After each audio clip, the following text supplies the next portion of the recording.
we're almost done. It's a pretty cool statue up there. One down, one to go. Dracula looking dapper as always.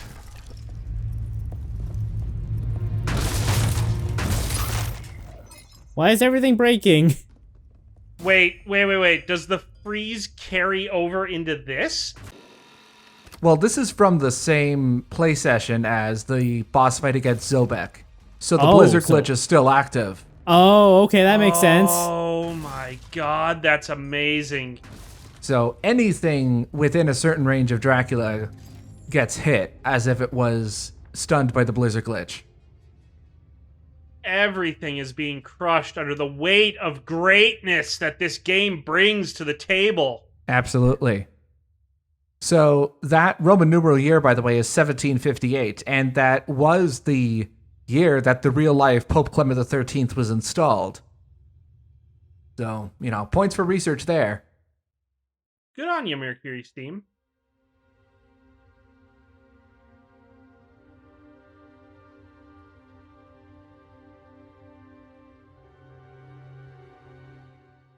Although apparently in this universe he was responsible for creating a church basilica that was then taken over by the Brotherhood of Light. I don't really think it's his fault that the Brotherhood took over. Well, I mean, remember the Brotherhood had been active for 200 years prior to his papacy in this timeline. I mean, sure, but I still don't think you can really blame the Pope for having one of his facilities taken over. What is going on over there? It's the blizzard glitch. Does it reach that far? Well, it reaches within a specific, very specific range. Within. Right, it just looked like two of the monsters were fighting each other. Oh, yes, that. Okay, yeah, the Horned Demon and the Riot Police were fighting. Oh, okay. Two different factions then. Yes. In the same way that, in a much earlier video, we saw the Riot Police and some possessed citizens fighting. Right, okay, got it. Yeah, I couldn't really tell from that distance. Yeah. Sadly, there is no way to get the monsters to infight. It has to be scripted. Oh, that's kind of lame, actually. Yeah, I know. This glitch makes me so happy, by the way. It does get old after a while, but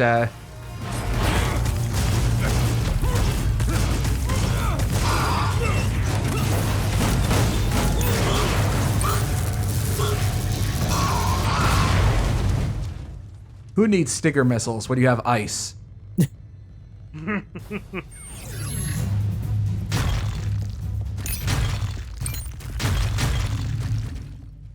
Really, the most satisfying part of using the blizzard glitch is just destroying every interactable object around you. And I think with that is the very last collectible in the game.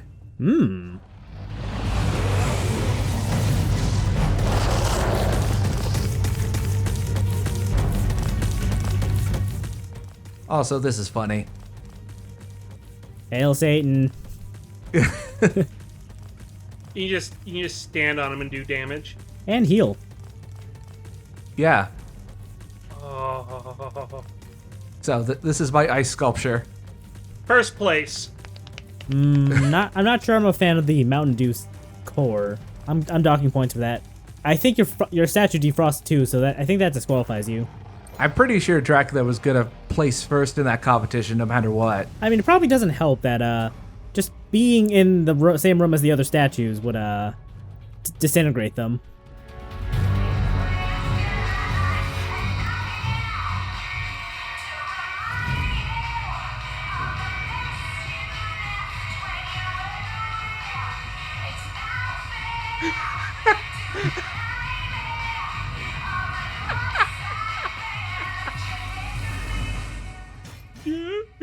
You ought to know.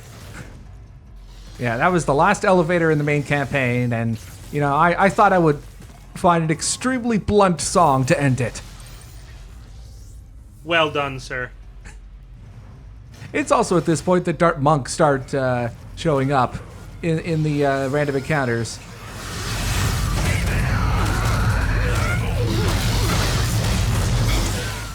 I see you've turned off your blizzard cloak.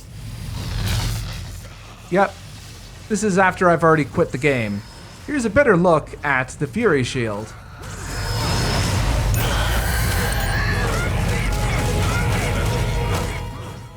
When you have the Fury Shield on, you take half damage. And the rest of that damage gets absorbed into the shield. Does the shield ever pop? Yes, it does, once you've taken enough damage. Okay. And then it explodes outward into an attack. Ooh. Like that. It's a little hard to tell, but that monk didn't actually die from one of Dracula's attacks. It died because the shield exploded.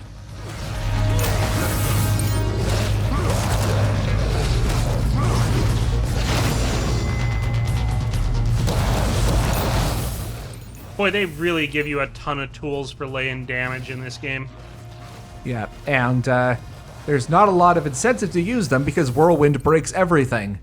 I'm basically forcing myself to use every other move just to make the LP relatively watchable.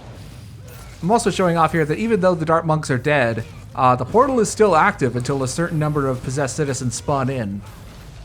That's a really weird choice.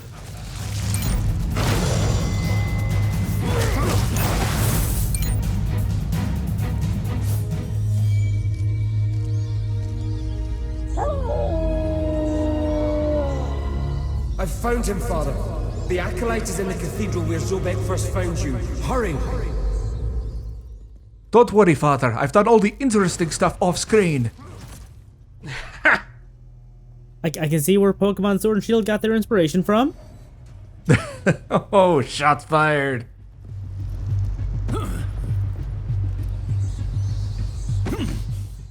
So, this is the Arts District, where we started the game. So, the entrance to meet Alucard is here. It tries to force you to go through there by summoning a bunch of horned demons. And after fighting them all, it gives you this cutscene.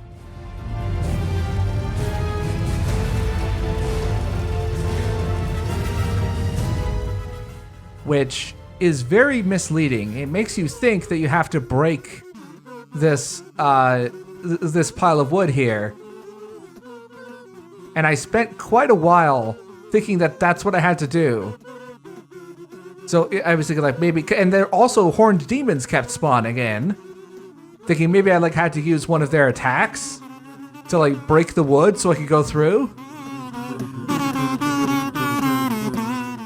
Because the game didn't stop me. It wasn't pointing me in the right direction otherwise. It took me way too long to figure out what this song was.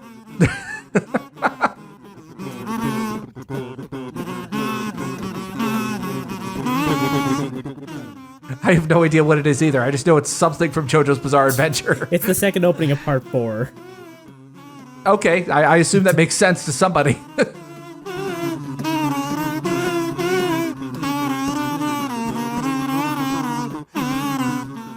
Why do you have this if you don't know where it came from? Because kazoos. Yeah, I know you referenced JoJo earlier, and I wanted to use like a funny kazoo part for this. Okay, fair enough. Okay, so this is what the game actually wants you to do. Wants you to go through this back alley here. The camera was pointing in the right direction, but at the wrong angle. Wait, what? That seems very bad. Yeah. But while we're on the topic of breaking that pile of wood, the one thing that I've noticed now is absent from this game that was in the original is riding monsters. Oh yeah, I completely forgot about that. I guess that's something that only the vampire killer could do, because remember there was those spikes that the vampire killer had? Yes. That were specifically designed to like torture an enemy into obeying Gabriel's commands.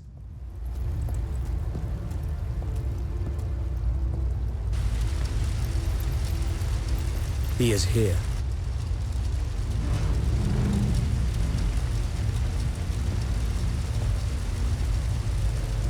Let's go.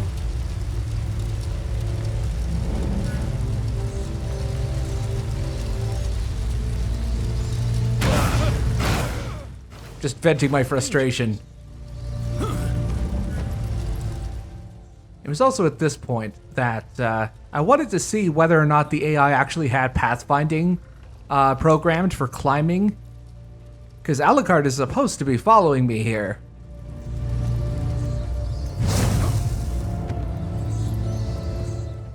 You coming, And son? he doesn't. And he just doesn't. Nope, you're staying behind? Oh, Nope, he just teleported off screen. Sloppy. I mean, I get it. Like, if you're not gonna... most players aren't gonna look back to track Alucard as the key goes up, so why bother spending the time to write pathfinding AI if most people aren't even gonna notice? Now from the world of Puzz 3D, Titanic, and a grandfather clock that really works. Puzz 3D, going up. I gotta tell you, that grandfather clock is fire. I think I know. Also, what I want for some reason, they made a Puzz 3D puzzle of the Titanic. Yeah, why not? In the name of Satan, Lord of the earth, King of the world, I order the forces of darkness to pour its infernal power over me. Let the gates of hell open wide. And from the abyss greet me as your brother and friend. I order everything to be as I command.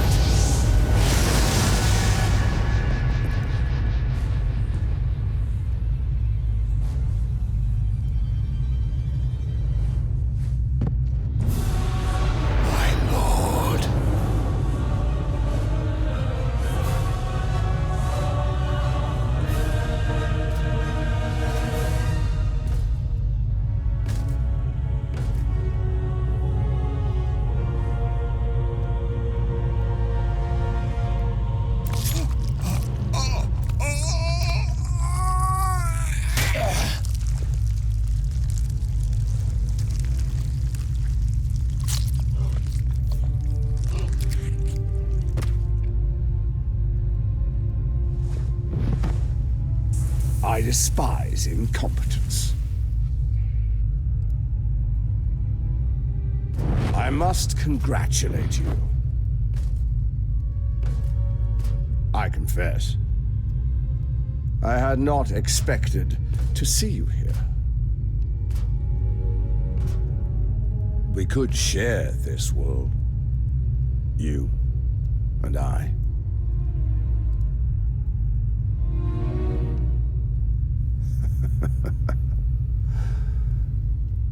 But you desire to destroy me. I see that now. I'm very well aware of your power, Gabriel. However, I desire to destroy this world. If I cannot rule the world of men, then no one will!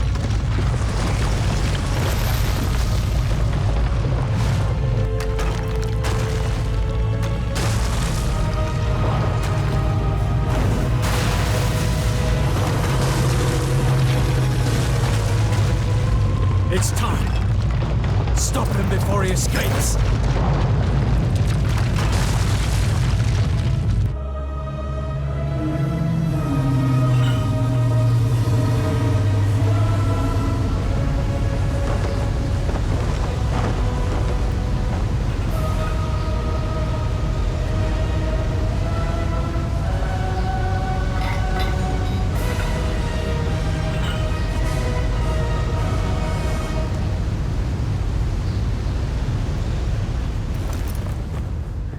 We must go up.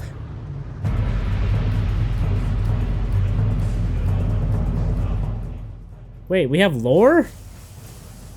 Yeah, that's the Leviathan. It has no story purpose other than what little you see in the lore. And basically, we've got to do this extended climbing section, which is basically a riff on the same climbing section we did with the Siege Titan in the prologue. except now there's those little gaps that shoot goo at us.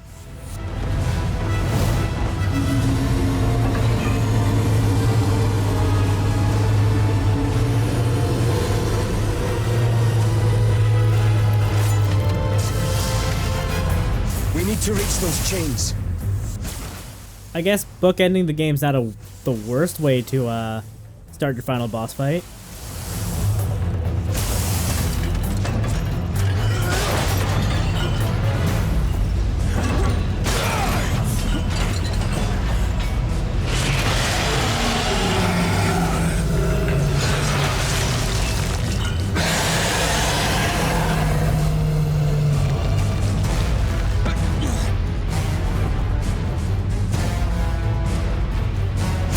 To your left, there's an access that will allow us to reach the back of the beast.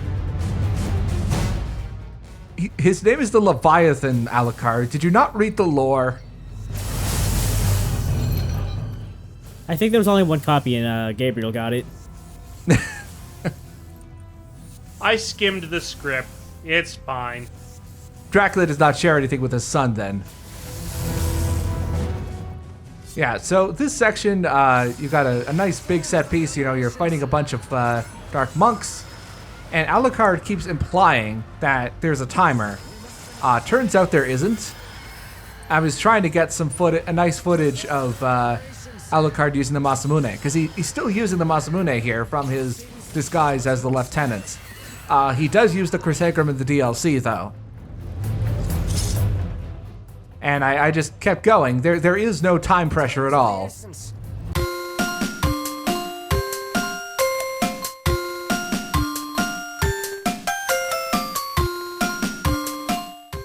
You can keep fighting for as long as you want. I think he's... I have to assume he's saying it for your benefit then, as the player. Yeah, it's an artificial attempt at creating tension.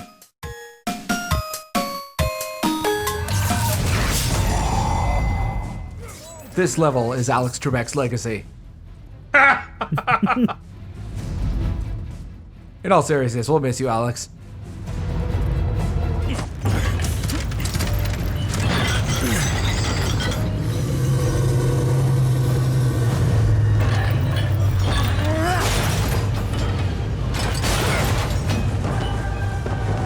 Destroy it! Now!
Come closer, son. I want to embrace you.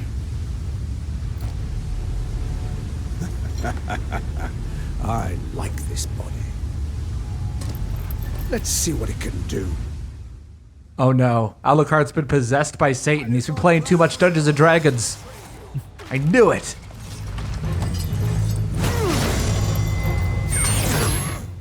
So this is the final boss. We have to fight Alucard, possessed by Satan. And he is incredibly tough. That's fitting. I just kind of feel like it's weird that the final boss isn't just Satan himself. I mean, to be fair, the boss fight against Satan in Lords of Shadow 1 was kind of underwhelming. I mean, mechanically at least. Also, if you manage to counter Alucard.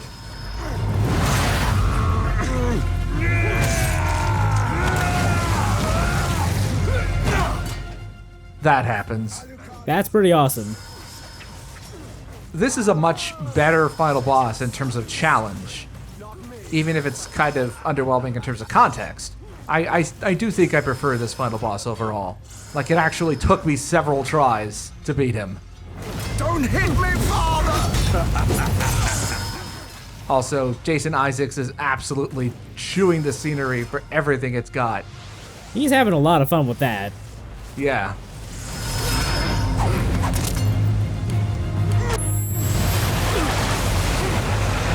Your hate for me gives my life direction, deep down inside. Oh, sorry, can't talk. I'm too busy in the menu.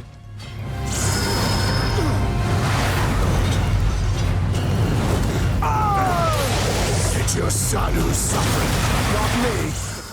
That's a low blow. And continuing the trend of only recording 4 lines of dialogue. Okay, he's got like 10, to be fair. He has Are you like sure twice. about that?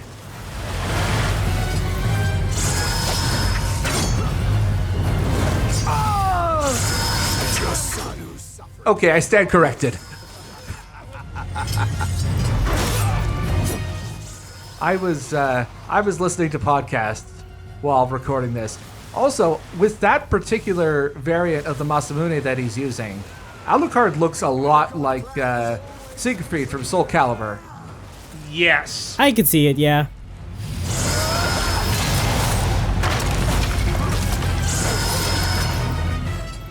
Also, this is just the first phase of his fight.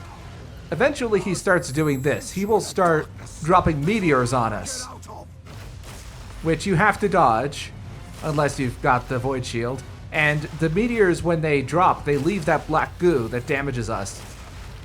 Also, if you dodge in one direction for too long, the game will drop a meteor directly in front of your face. That's kind of funny, actually. Yeah, it is. Well, I mean, it wasn't funny when I recorded it, but in hindsight, yes, it is very funny.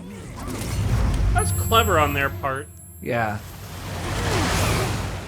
So when does he cast Supernova? I think that whole meteor sequence was Supernova. Oh man, I was getting ready to go get a sandwich. Not me. Hey guys, I'm starting to suspect his son is suffering, not the devil. Well, I mean, clearly it's his son who's the devil. I mean, he's been playing D&D too much, and that caused him to be possessed. All those Scarab Straight videos were right. Including the one starring Tom Hanks. And there, Yes. we've come full circle! Yes! It's like poetry, it rhymes.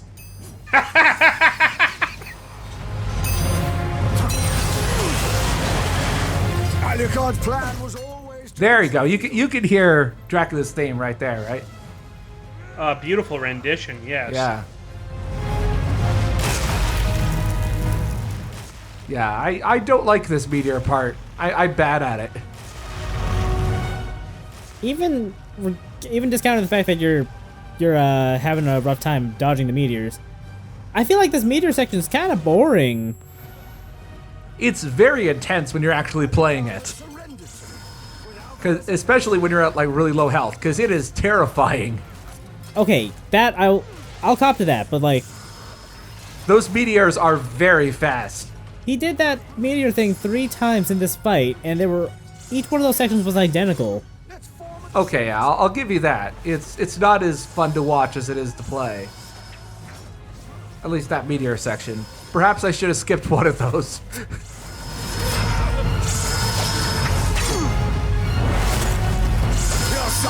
Bless you, Gabriel. What?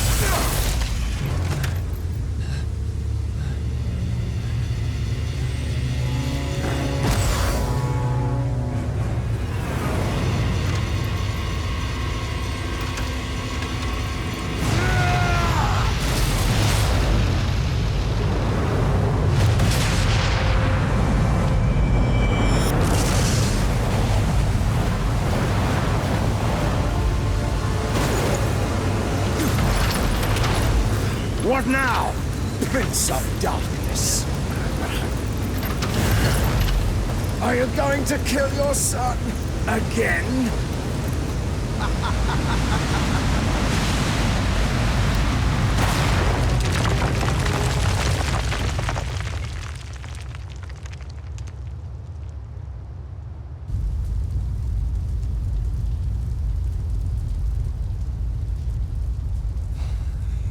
I know you, Gabriel Belmont.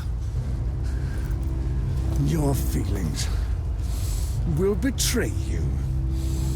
You won't kill your son to destroy me.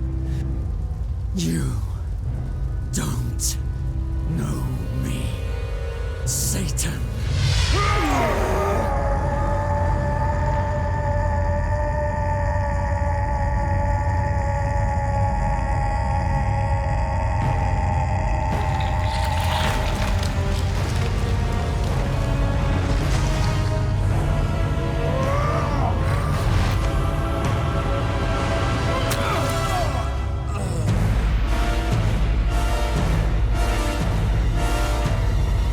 You were wrong about me.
Father,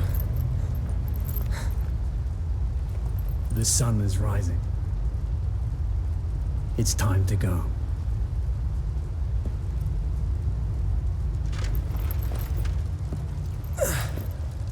What happens now?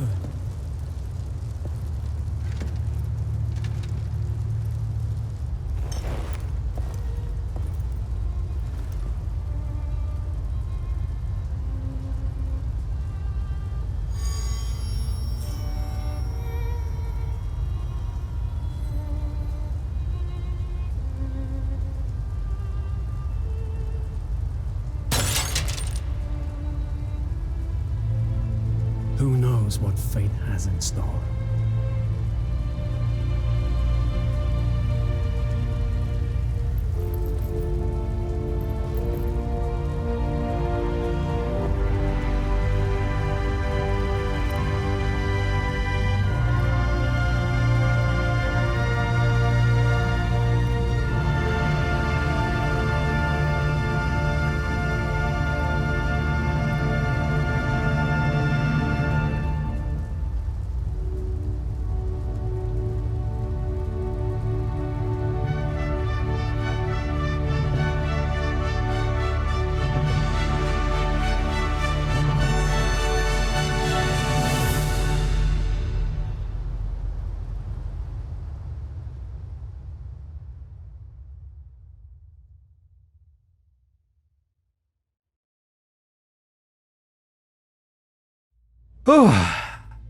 It's over. Well, mostly over. It's like 90% over. Not much left to this now.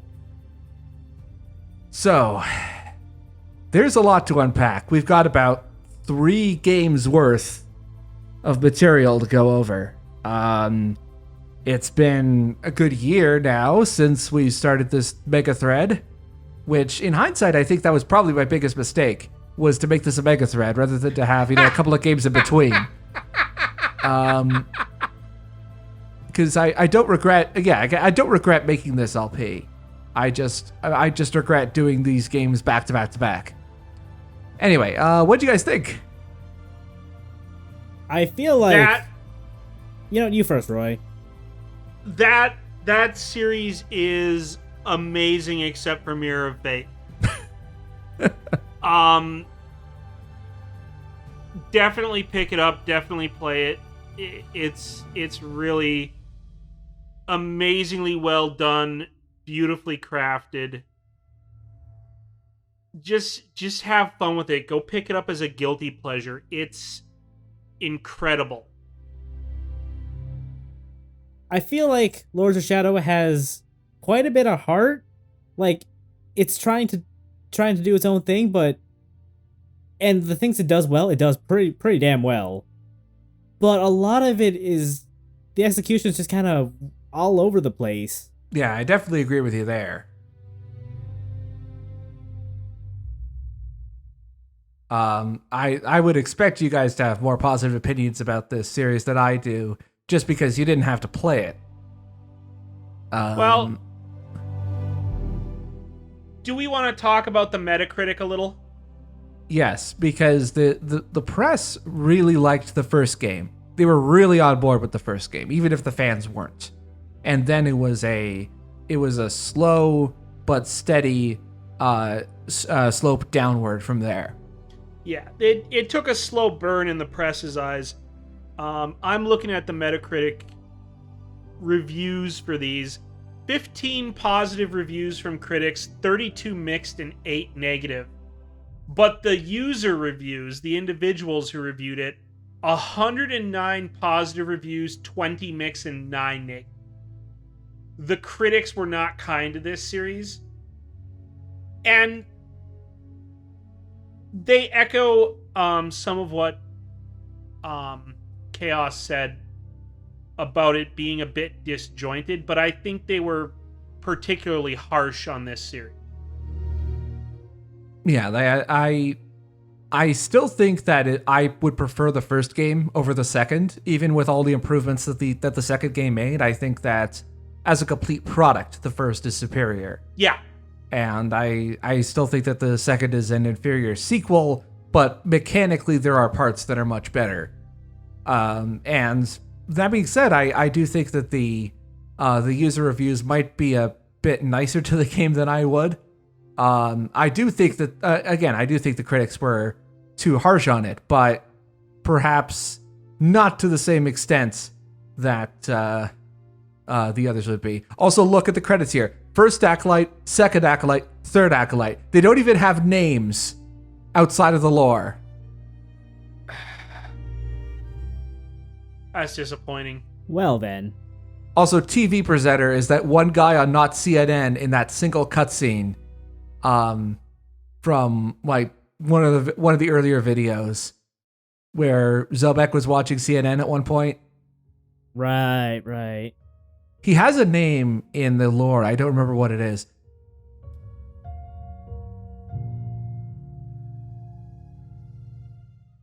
Well, next up is the DLC, Revelations, which is good. There are some parts of it that are probably the worst gameplay in the series, but other than that, it's good. I kind of wonder how well Lords of Shadow would have fared if it were a standalone IP rather than trying to be like a distillation of Castlevania, I guess.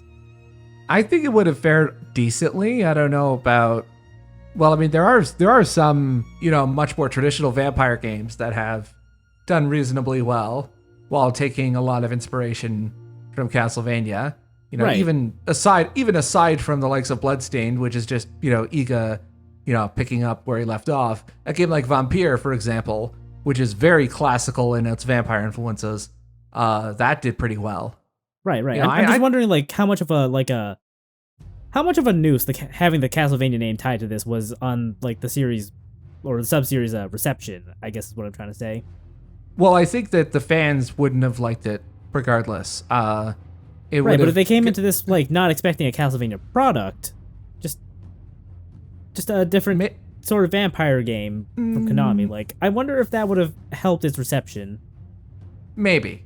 I don't think it would be a guarantee, but maybe. And I think that Lords of Shadow 2, even if it was still in the Castlevania brand, I think maybe it could have benefited from having a different lead. If they had managed to control Enrique Alvarez and had, the different department leads have more creative freedom, I think that could have benefited from a more cohesive and focused product.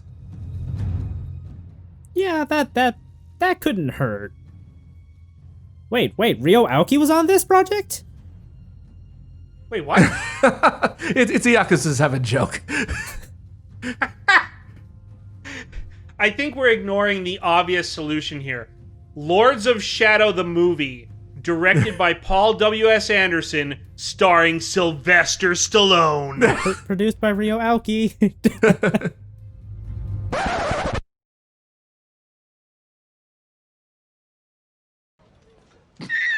What?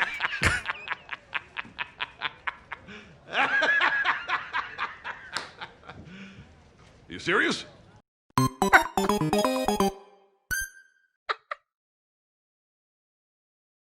And there we go. Next time it's the DLC.